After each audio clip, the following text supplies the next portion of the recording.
पुण्यात फ्लॅट घ्यायचा आहे. पण कुठे घ्यायचा, कसा घ्यायचा, कुणावर विश्वास ठेवायचा? फसवणूक तर होणार नाही ना?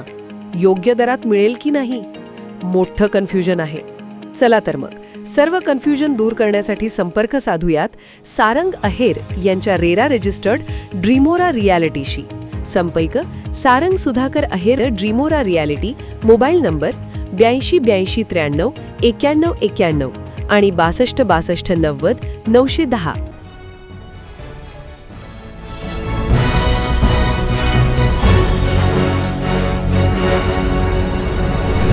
आपण पाहत आहात BCCN न्यूज. विद्यार्थ्यांवर झालेल्या हल्ल्याच्या निषेधार्थ बुलढाण्यात शेकडो विद्यार्थी उतरले रस्त्यावर. बुलढाणा शहरातून निघाला शांती मार्च. शेकडो विद्यार्थी पालक सहभागी. बुलढाण्यात निघाला मूक मोर्चा. मात्र विद्यार्थ्यांच्या हातात होते बोलके फलक. दिल्लीमध्ये विद्यार्थ्यांवर झालेल्या हल्ल्याचा निषेध करण्यासाठी आज बुलढाण्यात शेकडो विद्यार्थ्यांसह पालक आणि संवेदनशील बुलढाणेकर रस्त्यावर उतरल्याचं पाहायला मिळालं. हुतात्मा स्मारकापासून शांती मार्चला सुरुवात करण्यात आली. शहरातील प्रमुख मार्गाने हा शांती मार्च जिल्हाधिकारी कार्यालयावर धडकला. जिल्हाधिकाऱ्यांमार्फत महामहिम राष्ट्रपतींना निवेदन पाठवण्यात आले. हा मूक मोर्चा होता. मात्र विद्यार्थ्यांच्या हातात असलेले फलक अतिशय बोलके होते.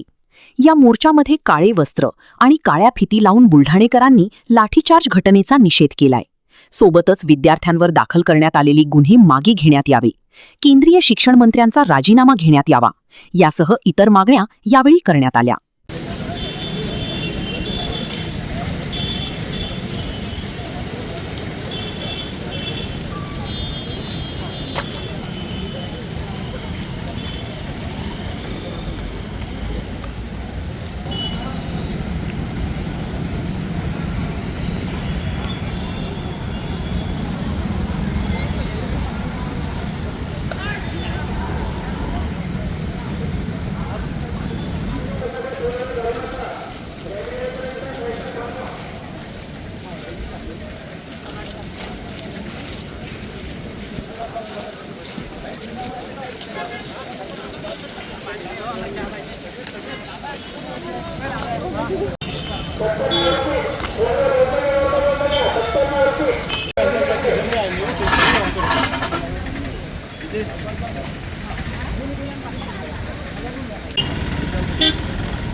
दिल्लीमध्ये जे प्रकरण चालू आहे त्यामध्ये स्टुडंटचा लॉस होत आहे आणि पोलीसवाल्यांनी त्यांना मारहाण केली, पण स्टुडंटचं त्याच्यामध्ये काही नाही. तुम्ही जर स्टुडंटला कंटिन्यू जर त्यांचे ओपिनियन ऐकत नसाल आणि त्यांची बाजू मांडू देत नसाल तर त्याच्या स्टुडंटचा काही दोषच नाहीये ना, सरकारचा दोष आहे त्याच्यामध्ये. कारण स्टुडंटचं तुम्ही न मागण्या पूर्ण करत आहे न काही करत आहे, त्यामुळे स्टुडंट तुम्हाला नम्रपणे तिथे सांगण्यासाठी आले होते, पण तुम्ही पोलिसांनी त्यांच्यावर लाठीमार केली.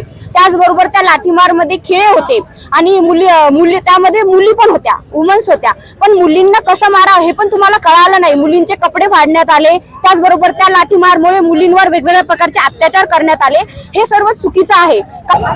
आज बुलढाणा येथे सर्व विद्यार्थ्यांनी जमवून दिल्लीत जो प्रोटेस्ट चाललेला आहे त्याच्यासाठी आज बुलढाण्यात सुद्धा मोर्चा काढलेला आहे आणि त्या मोर्चामध्ये आम्ही सुद्धा पीसफुली प्रोटेस्ट केलेला आहे. आम्ही सुद्धा काही दंगा फसाद वगैरे केलेले नाही, पण जे दिल्लीत होतंय, जे मुलींवरती मुलांवरती लाठीचार्ज होतोय, दगडफेक होते पोलिसांकडून, ती एकदम म्हणजे खूप चुकीची गोष्ट आहे की त्या मुलींचे कपडे फाडले जात आहेत, की त्यांचे व्हिडिओ व्हायरल होत आहेत. तरी सुद्धा सरकार म्हणते की मुलंच अँटी नॅशनल्स आहे, की मुलंच आतंकवादी आहे. याच्यात आले ते स्वतःहून आम्हाला मारताय, पण व्हिडिओ मध्ये सरळ दिसतंय की तुम्ही मुलांना मारताय, किती क्रूरतेने मारताय, की त्यांचे डोके फुटताय, कोणाचा हातपाय मोडतोय. मागण्या या होत्या की सगळ्या मुलांना 11वी 12वी त्यांनी नीट दिली, त्यांच्यावर अन्याय झाला, लाठीचार्ज होऊन पोलिसांनी त्यांना खूप मारण्यात आलं. त्यांचं फक्त एवढंच म्हणणं होतं की एज्युकेशन आपल्याला चांगलं भेटलं पाहिजे, पण पोलिसांनी लाठ्यांनी त्यांना खूप मारलं.